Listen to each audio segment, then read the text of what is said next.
Pack your katana and your hakama because today we're headed to the island of Kage no Shima, which is a cursed land with an unending night set in the Morkborg-inspired Ronin RPG. Today I'm joined by one of its creators, Sacha Lightfoot from Slightly Reckless Games, and we're going to be talking about the upcoming Kickstarter, which launches on April 15th. And vastly expands upon the setting with 2 new books and a whole lot more. Welcome back to the show, Sacha. How have you been, my friend? Good. Thank you for having me back on. I've just had a cat join me, so. Oh, nice. Is that a hairless cat? Yeah, it's a Sphinx. He's called Guts. Nice. I don't know if my cat will join us today or not. She usually likes to jump up and stick her butt in the camera and be like, "Look at me." But yeah, no, it's good to be back on. Thank you for having me. Oh, I'm psyched, man. So how are things going with Berserker, and what kind of challenges have you encountered while you've been finishing that and now getting ready to launch Ronin? It's going really well, yeah. I think maybe I think I spoke about it last time I was on it.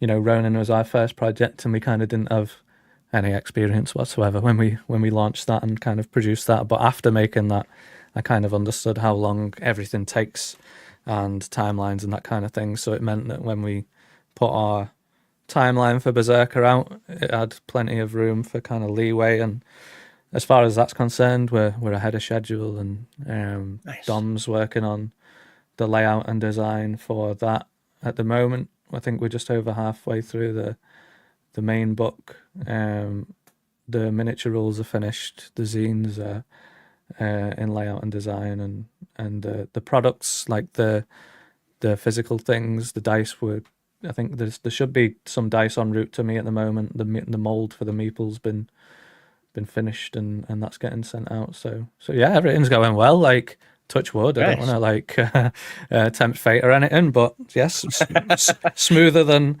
you'd probably expect from a TTRPG timeline. But yeah, everything's going swimmingly. Nice. That's awesome. Glad to hear it. So one thing that I really wondered that really comes out in Ronin is, where does your love for the Japanese culture and lore come from? Because like I was just saying, you just feel it explode out of that book. Yeah. And if I understand it correctly, you've also studied the Japanese language for a while now. So kind of two things. Yeah. Yeah, a little bit. I've been studying Japanese now for probably around 18 months. I study at the University of Liverpool, and then I have a couple of private tutors I use as well. But in terms of kind of love for Japan and being a weeb, I think, like a lot of people, like growing up in the 90s and stuff, it was hard to kind of escape, like especially kind of coming off the tail end of the 80s, where like kung fu films were kind of big, and then it became like just add ninja to anything in the late 80s. That was kind of a big thing. And then obviously the 90s is kind of the explosion of like Pokemon and kind of video games in general. And then I've spoke about it a little bit before as well, and how me growing up, I always watched Western films with my granddad. Still do, actually, when the few times I get to see him. And like Butch Cassidy and the Sundance Kid's one of our favourites, but we watched them all, like fucking Good, the Bad and the Ugly, and anything that Ennio Morricone did a soundtrack to, we kind of watched on a Sunday. But it wasn't until I grew up and started studying, wasn't film school per se, but I did film studies along with media studies because my background's in videography and stuff, that I realised that all these kind of Kurosawa films and old Japanese samurai films were basically the basis for all these Western films that I'd grown up watching. And then I started watching, like Yojimbo and Throne of Blood and Ran and all of those kind of things. And that's where I kind of started going, this is peak cinema. This is where it all kind of started, all that kind of good Western stuff. And then you just kind of go down the rabbit hole from there, like I love Samurai Champloo, and video games wise, like Sekiro and Ghost of Tsushima. And I have to mention Ninja Scroll because I got told off yesterday for not putting it in the book, which it will be in the new inspiration section. But yeah, so like I've always had a keen interest and grown up kind of loving that kind of stuff. So, but one thing I spoke about recently as well is with Ronin, that was kind of a love letter to Japanese, cinema and Japanese kind of stuff like that. Whereas this, especially with Densetsu, is more kind of grounded in actual samurai history and kind of tales that were told around that time and real samurais and real events that happened of kind of the influence has moved away from kind of popular media to actual history for especially for Densetsu anyway. Nice. Dude, I cannot wait for this one. So, for folks that may just stumble upon this that don't watch the Berserker video, have never heard of you, can you introduce Slightly Reckless Games to the audience and kind of give the origin story, a brief origin story? I know we went over it before, so you should go back and watch that Berserker video because we had a good time. But yeah, and kind of tell me about how like you and Dom met up and stuff like that. I'll tell you how me and Dom met. We met at university, like, God, it's so long ago now. It's like 14, 15 years ago. It might even be longer than that, actually. But we both went to university to study media production, and we hit it off. We were good friends, so we started a business together making videos, and we don't do it as much these days, but we still make videos as part of our other business, which is called Half Cut. But the way kind of SRG got started was I discovered Morkborg after, I played TTRPGs for well over a decade now, but discovered Morkborg, and then I could not get the kind of image of a Japanese inspired version of it, like, because the art style's so distinctive, and obviously our backgrounds in visual media, that I just had such a clear picture of kind of like what the cover would look like and what certain pages would look like and stuff like that. To the point that I had to start writing to get it out of my head. So I started writing stuff and kind of, I'd pretty much like, I think the rule book was like 70 or 80% done before I even showed anyone. I know, obviously it went through a lot of changes after that, but I kind of came to Dom and just said, I think we were on the way to a job one day, and I was like, I've been writing this thing. Do you want to come round after work and maybe put some spreads together?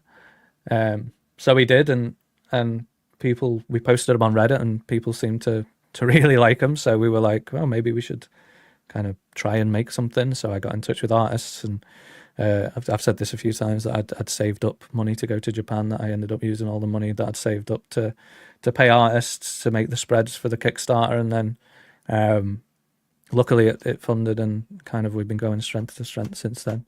And I did actually manage to go to Japan last year, so it all turned out good in the end. But yeah, nice. I think both of us having a previous partnership that's lasted 10 years up to that point, and then running a business together, and kind of it wasn't like a lot of the stuff that might come. It might be daunting for someone who's wants to get into the TTRPG business or be a creator or whatever. All of that we kind of had experience in already, so it wasn't.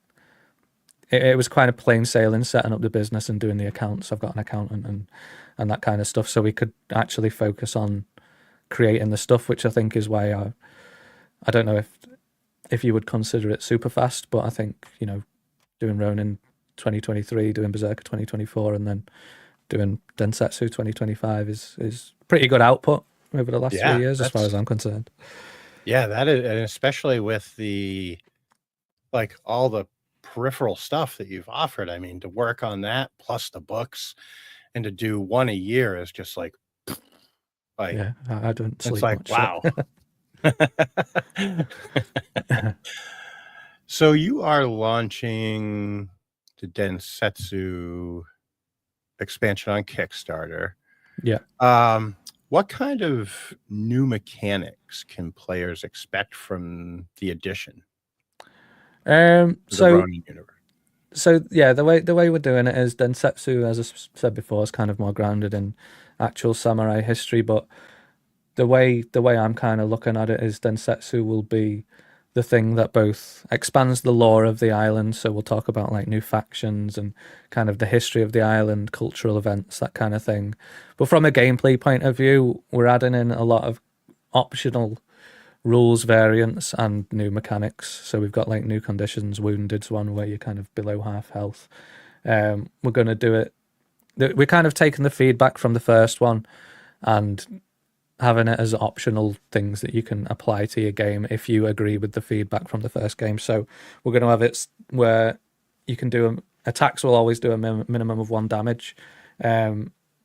Armor will be set damage reduction, so tier 1 will reduce 1 damage rather than you won't have to roll damage. And I kind of found this towards the end of playtesting that sometimes it's a little bit of a feels bad where you're fighting an enemy and they've got D6 armor, and if they're rolling high every time, it just kind of feels like a slog. So we're going to have options for kind of mitigating that a little bit, and faster combat, and there's so much stuff kind of jam packed. That's why it started off as one book, right? And it was just going to be called Densetsu, and it was going to be this collection of tales that had kind of yokai and stuff, and mechanics all weaved into it nicely. But it just got bigger and bigger and bigger, and I said to Dom, I was like, we're going to have to do 2 books, otherwise it'll have to be like either an A4 expansion or the book's going to be massive. So it kind of evolved into 2 things, but Densetsu is the one that's got all the kind of the rules variants, the gameplay stuff. It's got new classes. I actually got artwork back for one of the new classes today, and that one's in the new class that we got artwork back for is, I can't remember what I named it actually, but it's based on Miyamoto Musashi, and his features are based on the 5 rings, and you can spend your honor to kind of activate passives based on the 5 rings. But the artwork's looking sick, and it will be featured in the trailer hopefully. Nice, dude. I can't wait. I'll probably say that 100 times today that I can't wait, because you were sold out on the store when I went to buy Ronin, and I put the feelers out there, and one of my buddies that works at my local game store called me. He's like, we just got 2 copies of Ronin in, and I'm like, I'll be right there. Yeah. It is. It's funny actually hearing people saying, I picked one up today, and it's nice to know that it's getting out there, but I know there's not kind of many left in the wild. We've got a few left, but we're setting up a new website and a web store and stuff, so you can't get it from us for probably another month and a half or so. But they are out there if you look hard enough. Yeah, you just gotta look a little bit, and it's well worth the hunt. So you said that there are 2 books, the other being the Book of Yo. Yeah. How this basically kind of digs into supernatural creatures of Japan. Mm-hmm. And with that said, how does this expansion, how is it going to challenge players in new ways? So the Book of Yo is, as you said, kind of looks at the darker side of the island.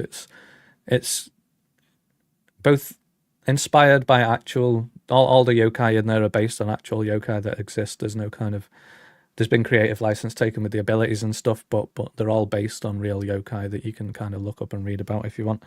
But in terms of kind of ways to challenge the players, when we made the core rulebook, obviously combat's kind of a big focus of the game, and it was important that a lot of the yokai in the core rulebook were combat focused, whereas with the Book of Yo, we've got 100 plus yokai in there. It means we can have ones that aren't necessarily combat focused. We can have ones that are even helpful to players. So it's been nice to kind of not just think of yokai as a combat, mechanic, like not mechanic, but a combat kind of orientated thing. It's more there's some weird yokai in there, and there's one that's a little boy who just carries tofu. It's weird. Actual thing. There's an old woman who throws sand at you, who's like more annoying than anything. But there's 100 plus, and there's weird ones, there's scary ones, there's crazy ones, there's like legendary ones. But it's not just while it's inspired by kind of old monster manuals, there's more stuff in there. So there's like encounter hooks and rituals and new forbidden texts, which is our version of spells. It's that this one's just kind of like jam packed with all the dark stuff and the curse stuff and kind of more supernaturally inspired. But as I say, both books are kind of this time around more inspired by actual history, and while I know many yokai probably didn't exist, that they were written about as if they did, and that's the kind of inspiration that I've tried to take with the book. Nice. So, excuse me. Were there any particular myths or stories from Japanese folklore that I guess you would say heavily influenced the narrative of the Book of Yo? The Book of You. There was Or Densetsu, either one. Were there? it's kind of nice that a lot of the tales from Japanese mythology and history are kind of split between the supernatural and the kind of the more just like tale of a legendary samurai who did something that might not be considered, worldly. There was one for Densetsu that inspired one of the. I can't remember the actual name off the top of my head of the bow because we've used a lot of Japanese names in this. But there was a samurai who it was said that he sank a ship with one arrow because the bow that he used was that strong. That was kind of like a big influence for a weapon that we used in Densetsu, and that's kind of like a good touch point for the kind of stories that did inspire Densetsu. In terms of the Book of Yo, there's so many like dark ones. There was one about like because yokai just kind of there's no like direct translation, but it's just like mysterious thing, right? So like yokai can be a village that disappears. It's not necessarily a creature or a humanoid thing. It can be like something as abstract as a place or a castle that might appear. There's a story about a soy sauce seller who kind of only appears at certain times of night, which I kind of liked as like just like I could imagine playing a session and like you go, oh, have you seen the soy sauce seller? And then your group goes to find him and he's not there, and then he's there another night. There's a yokai that just shows its arsehole to you, which that's yeah, right, yeah. That's just the way it's explained, and like you're out late at night and he shows up, does that, and then gets off. But there's kind of like hopefully there's a good mix in the Book of Yo of that kind of. There is the Japanese horror inspired creatures that will kind of like should be creepy and should be kind of used to creep your players out, but there is a little bit of like tongue in cheek humor and Japan's humor in general can be a bit silly, so I've tried to include a little bit of that as well because I know it's the kind of thing that my players would respond well to. So. Oh yeah, my players would go nuts for that last one. Yeah, right. Yeah, they'd be like, he's showing us his ass. What? He would become the main antagonist of our story. Exactly. So one of the things I found really cool that you're able to do with Ronin is how you're able, and I'm curious to how you were able to do this, of balancing and staying true to historical inspirations while still introducing some kind of fantastical element to everything. As I said before, it's kind of a lot of it's done for me. I didn't have to kind of embellish a lot of like the last kind of since probably just before Christmas, maybe even a little bit before that actually, maybe September, October-ish. My head has just been kind of deep in books. I've got like I think there's I'm not sure where they are actually. I put them on the shelf over there, but I've got like yokai books by Shigeru and kind of old Japanese tale books and stuff that's in actual like Japanese, written in Japanese that I've had to kind of use a translator for or ask one of my Japanese teachers if they'll kind of give me the gist of it, check that I'm reading into it correctly. But a lot of the tales themselves for Densetsu are kind of, there's always a moral and they're a little bit fantastical anyway, so all I had to do was kind of decide what tale I was going to take inspiration from, and then I'd have to. It never felt like I was shoehorning game elements in. It felt like the tale itself was inspiring the thing that would be the game element. So I don't know if you've seen the Trials of the Tengu that we've got on our website for free at the minute. That's kind of like a good indication of what Densetsu will be like. That's a tale about a guy who went and did some trials on a mountain to learn a technique from a Tengu. So obviously we've got the technique in there, we've got the Tengu stat blocked, we've got rules for the trials themselves, we've got the shrines, we've got anything that kind of like maybe I added the shrine on the way up the mountain as just like a little thing that we can have, but it never felt like it was detracting from the tale that inspired it. It felt kind of organic in its creation. Yeah, everything seems like, it was factual, well, true folklore, Yes, exactly. Yeah, which is absolutely phenomenal. So we just touched on this awesome looking cover of Trials of Tengu. Excuse me. And there is a lot going on with this Kickstarter in general, kind of like there was with Berserker. Um, would you like, let's dig into that, I guess. And you've got some really cool stuff. The first thing that really popped out to me were these amazing looking dice here. Yeah, Dom will be glad you brought them up. And the dice for the Book of Yo. These are some of the most amazing looking dice I have ever seen. Thank you. For one. And I hate to keep saying, where did the inspiration come from? But it's like, these are so not typical, where they have both Japanese and Arabic math numbers on them. It's just so cool.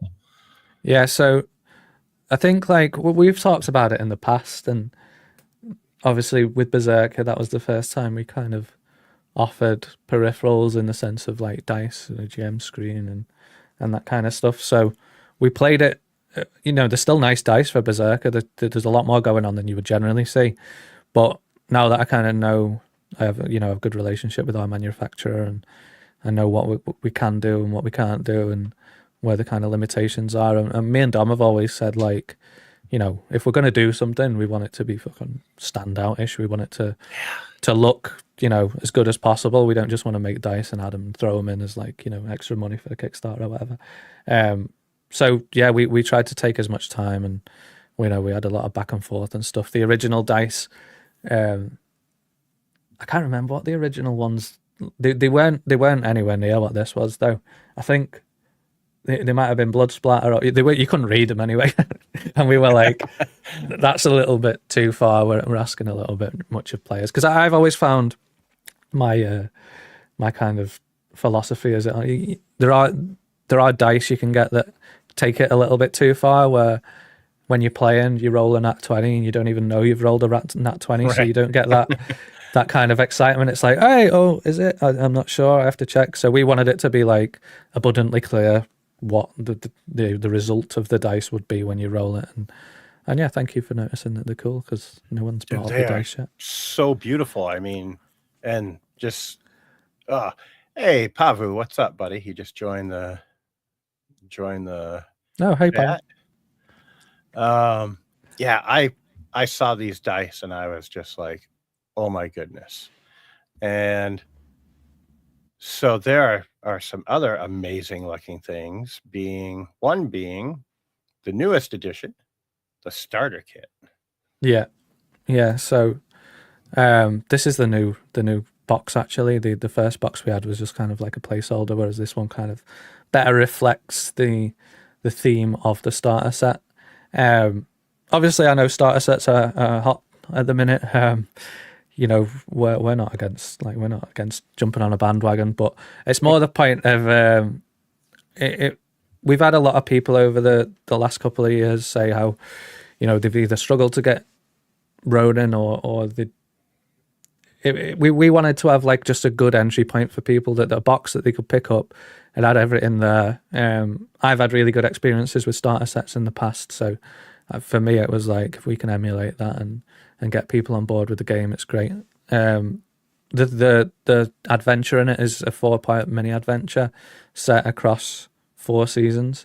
Nice. When I was in Japan last year, I was kind of, I live in the UK, where our seasons is like, it's grey. Maybe it's a nicer shade of grey. It's it's 50 Shades of Grey, but it's not that explicit. But when I was in Japan, I was like, wow, this place really does have 4 seasons, and Japanese people will tell you that Japan has 4 seasons as well.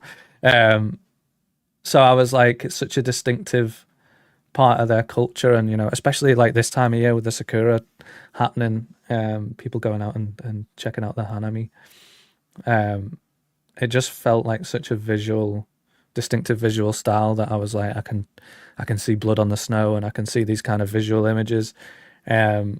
Also, Blue Eye Samurai came out. I don't know if it was last year or late 2023, but that was like a big inspiration for kind of this adventure, and that starts in the winter and you see it kind of take through to spring, and then I think maybe it finishes late spring or summer. But yeah, it's visually it was quite a distinctive thing when I was thinking about it, and now that I've started writing it, I'm like, oh yeah, there's so much you can do with a kind of 4-season story structure. Yeah, absolutely. And man, I got to give it to you and Dom. Aesthetically, you guys just crush it with, Thank you. like, looking at that art. That's on more that Dom than me. starter set is, yeah, but you've definitely, you've got to have input and stuff on Oh, it, 100%. Yeah. for sure. So you definitely affect it, but like, man, like We actually had a nightmare with this box, to be honest. Oh, We were really? like, Oh, no. yeah, some of the iterations, because when I came up with the 4 seasons thing, I was like, it should be like clear that it's 4 seasons on the box. And then we played around with ideas where there was like 4 boxes, and then there was kind of the kanji for the seasons cut out of the like leaves or the snow or whatever. And it just didn't look like, it just wasn't doing it. And then we were struggling and we were arguing a bit, and then I said to Dom, I was like, why don't we try and do it like one of those old kind of like, the lacquer Japanese gift. They're not like gift boxes, but you know what I mean, like with the black, and sometimes they have sakura on them and stuff. And then we came up with Dom came back with the tree idea, and as you can see, like the panels with the tree are kind of split between the seasons. So you've got autumn at the end there, and the white kind of on the branches is the snow there. Again, this isn't like necessarily the super final version, but where we ended up, our creative process is very much, I'll say something, he'll say no, and then he'll say something and I'll say no. And we'll just bang heads against each other until we find a common ground, and usually it ends up looking pretty good. So thank you for saying that. Oh, it does. And another one it's another item you're offering that is very simple looking, but aesthetically so banging. It's a GM screen. What can you tell me about this? Like panel wise, what will there be for art on it, and what will be on the screen? Yeah, so it's 5-panel A5, kind of similar to a lot of the Mortborg screens, I guess. The design's not final, obviously. It looks pretty good at the minute. Whether we may yet commission some artwork to cover the whole thing, or we might stay with like a minimalistic design. It depends how the Kickstarter goes, I guess. In terms of kind of information, everything you'd expect from a GM screen, you know what I mean? It'll have all the kind of rules refs and stuff like that from the core rule book, and then I think we'll be adding all the kind of new rules variants as well on like separate panels. So it's kind of clear that you've got your core rule book rules, and then you've got your rule variants and stuff like that. But yeah, it's something that we've had so many people, both backers of the first one and people who've joined the Discord, and I'm never short of emails of people going, where can I get the GM screen? Why is there no GM screen? So that was kind of like, it was something that I was like, we've definitely got to have it on this Kickstarter, otherwise people are going to shoot me. Oh, shoot. There we go.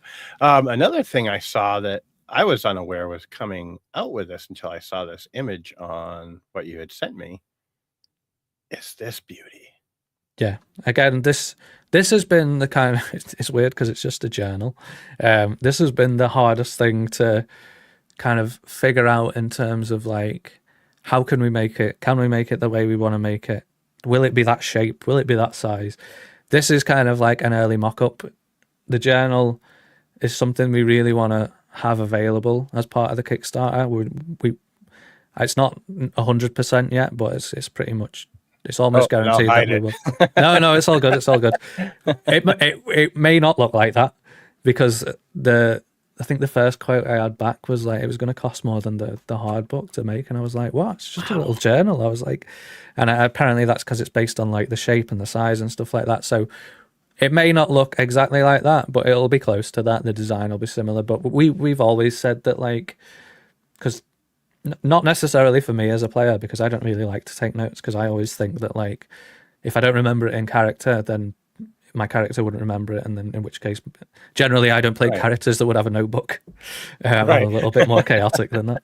But Dom, as a player, needs to take notes, and also his characters generally need to take notes. So he's got boss notebooks with like drawings, and like going back through them, is having something tactile to remember campaigns and stuff back is just a great thing. So we were like, it'd be great if we could offer something that lets players, especially like, Japan's obsessed with analog, and everything's, they still use fax machines over there and that. So something, it's kind of the culture to have something where you're just writing handwritten notes and stuff like that.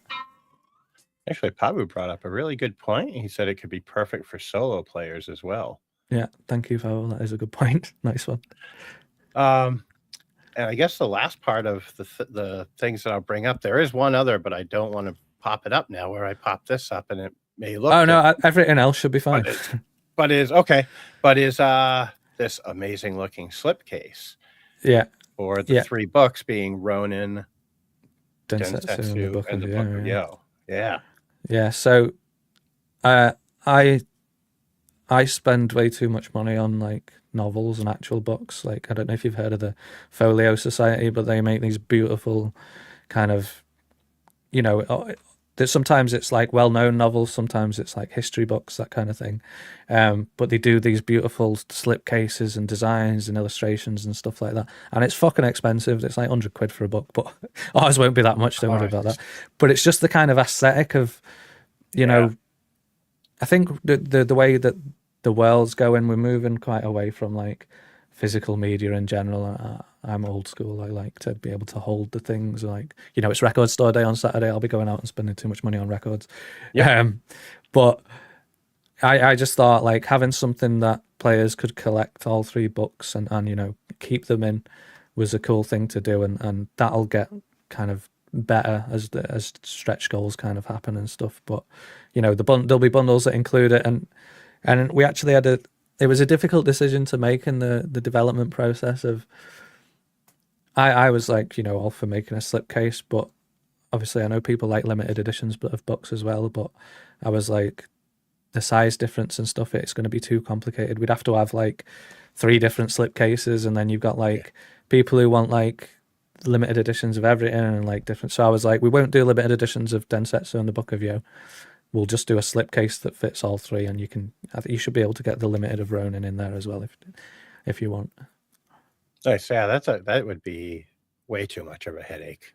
Yeah, that's what it was getting to. 4, and then it was like there was like 12 reward tiers just based around slipcases. I was like, it's too many, it's too much. Yeah. So we trimmed it back, and it looks like I don't know if you've got the image with the books in as well, but we're hoping. I don't know if it'll be a stretch goal, but we're hoping to cut that circle out of the slipcase as a stretch goal, and then there'll be something on the back of the Book of Yo that will fit inside the circle. I was just gonna say, if you could put something on the book that that circle, that's the plan. Yeah. All right. Well, the last thing I saw on there that I wanted to bring up is this beauty, which is the Kage no Shima cloth banner. Yeah. I've got to have that. It's cool, right?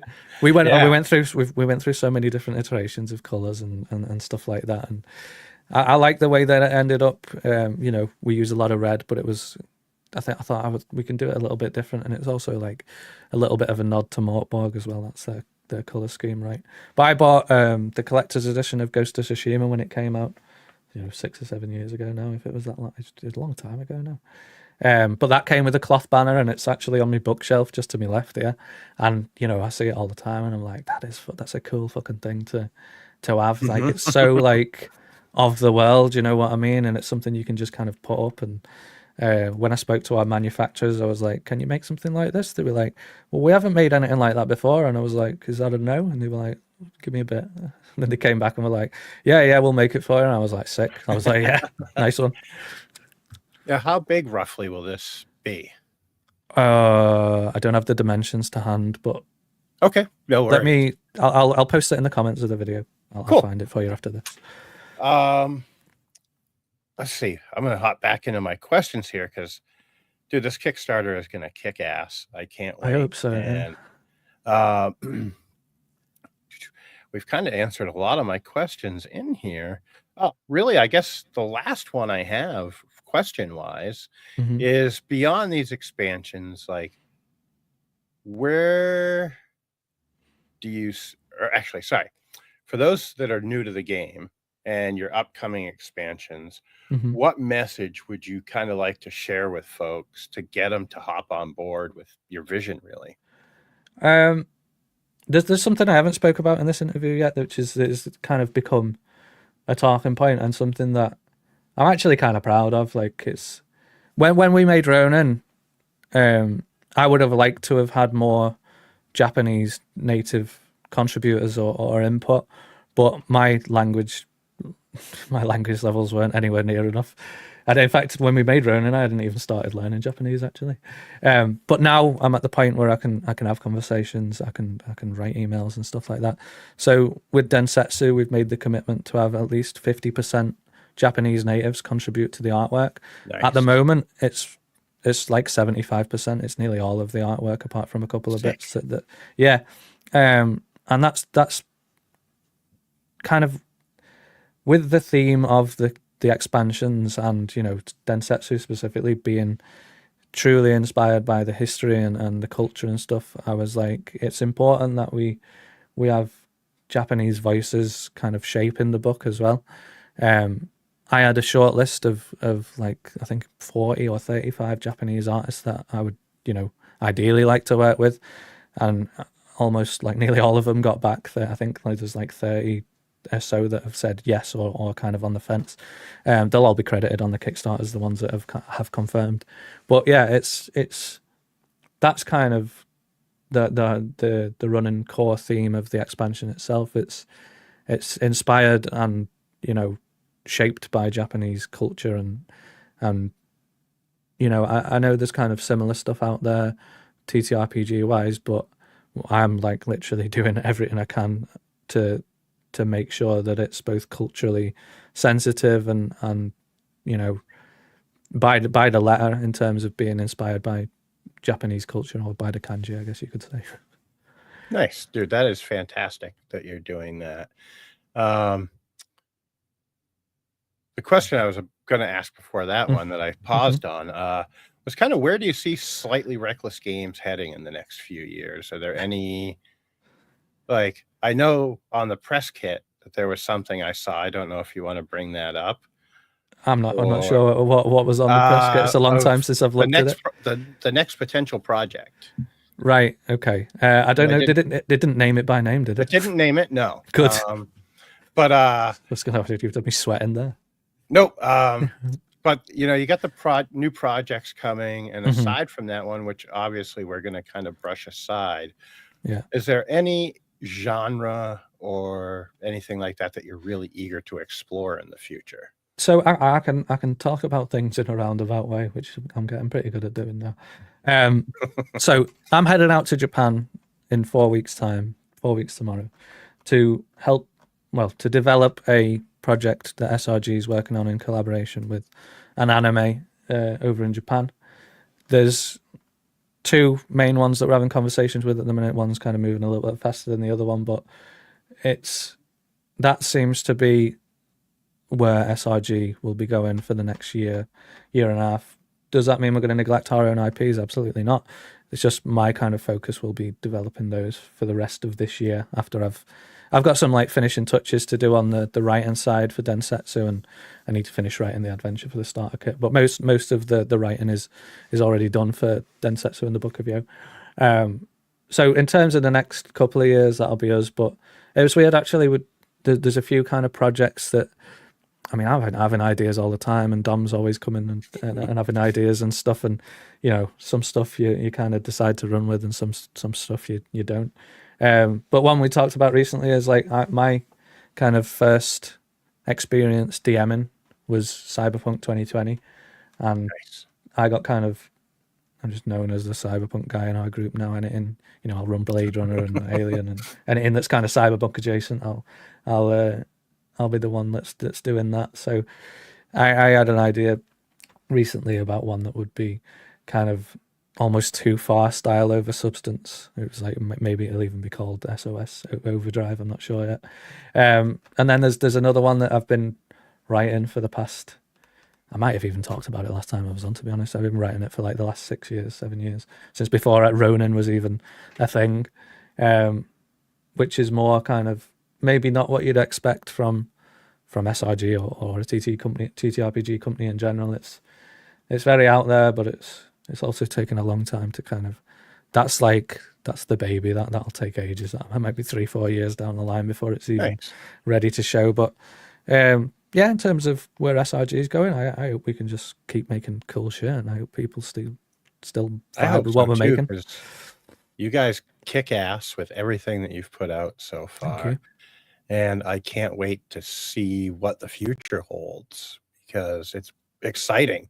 I mean, you've got so much going on, and it's just like, you said that the other project there that you've been working on is kind of out there. That's what I love, is those kind of fringe ideas. And it's just like, dude, this is so fresh and new. It's bonkers, I've got to have it. It is. It's out there. It's like nothing I've ever seen before, and maybe by the time I've finished it, there'll be like five already out there. But I'm gonna keep chipping away until someone does it. Nice. Well, was there anything that we didn't cover that you would like to cover that we haven't brought up? I don't think so. I think we've done a pretty good job of covering, the Kickstarter and Berserker and future stuff. And, so we just had Geeky Broken Hoodie. Cyber Samurai. You know what? Cyber Samurai. That has been discussed. Obviously, I've talking about coming from a cyberpunk background as well. I spoke to Dom about I don't know if you play Magic the Gathering, but years gone by there was a set called Kamigawa that was a beautiful set, and then they made Kamigawa a few years ago that was like Cyberpunk Kamigawa, and I said doing that for Ronin would be cool, like doing a Cyberpunk Kage no Shima would be a cool idea. And people are always asking, because people want trilogies, it's like we've got Berserker and Ronin, what will the third one be? And we've kind of tinkered around with ideas around different historical times and different themes, even some that are kind of less than you would expect. Like I think one was a wrestling one we talked about, but I was like, I don't want to do a third book just for the sake of it being a trilogy. You know what I mean? It'd have to be something that everyone in SRG kind of agrees is like, yeah, that'll be the thing. Someone was like, oh, do King Arthur. Someone was like, do Egypt, do Greece. And I was like, I can't just like pick a time from history and go, yeah, let's do that, because I don't know. I'm not like some history knowledgeable man. I love Norse mythology and I love samurai stuff, but apart from that, there's nothing else that kind of like there's nothing that jumped out at me straight away anyway, you know what I mean? Yes, I said wrestling, yeah. I love it. Yeah, I am with Geeky Broken Hoodie. I think you should go Cyber Samurai. I think that would be super cool. As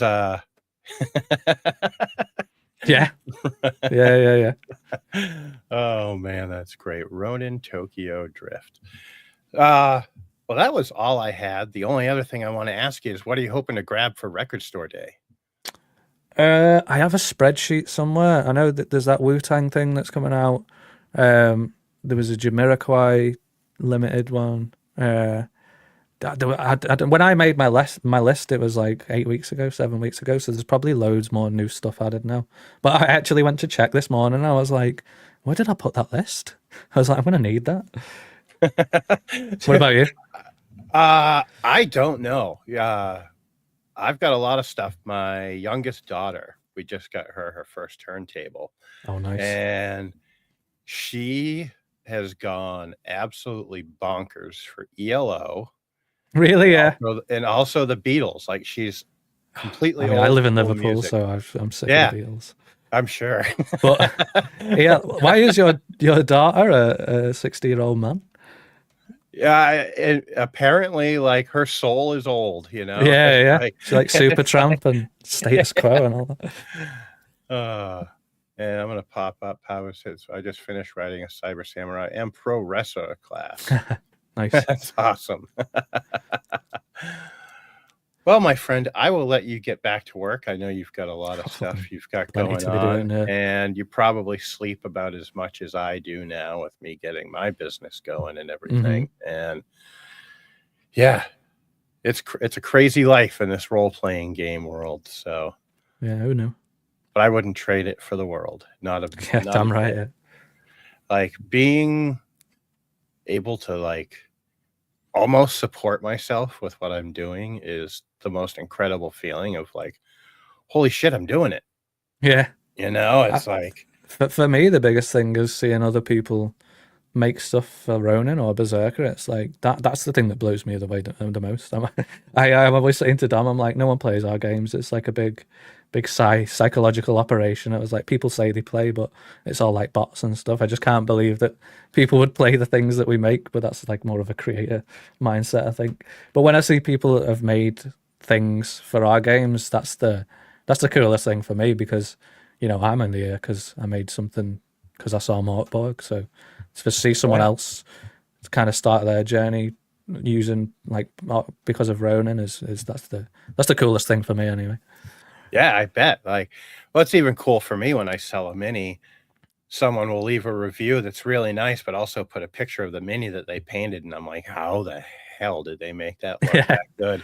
yeah, Because yeah, like I look like somebody that just came out of a kindergarten class when I try to paint something. I just don't have it. It's like I could obviously put in the time to get better, yeah, but yeah. it's just like some of these painters out there are just Oh my god, it's mad, isn't it? Yeah, like with what they can do, and so it's probably kind of the same vibe for each of us, which is yeah, yeah, the coolest thing ever to know that you're making people happy with something that you make. yeah. That's it. It's like the coolest thing. Yeah. Well, folks, and Sasha, thanks for joining me today. Thank you for And having me thanks again. for, oh, my pleasure. I'll have you back anytime. You've always got a spot Yes, on here. I So, don't think our next.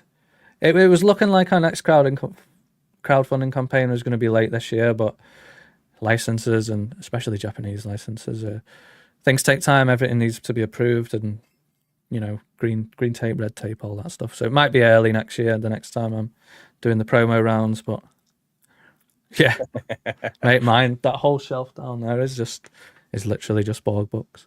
I don't even yeah, think wait, mine was I got on to there. shift this way. That's what this is over here is all my board Nice. books. And it's like, I like that people. I like that the creators are always conscious. Like I always, when we were doing the spines and stuff, it's like, well, it's going to have to sit next to Vaskrim or Kortborg, or it needs to sit in line with those things. So I like that everyone kind of makes a conscious effort to keep them similar. yeah, it's awesome. It is. Like the Mort board community is just freaking fantastic.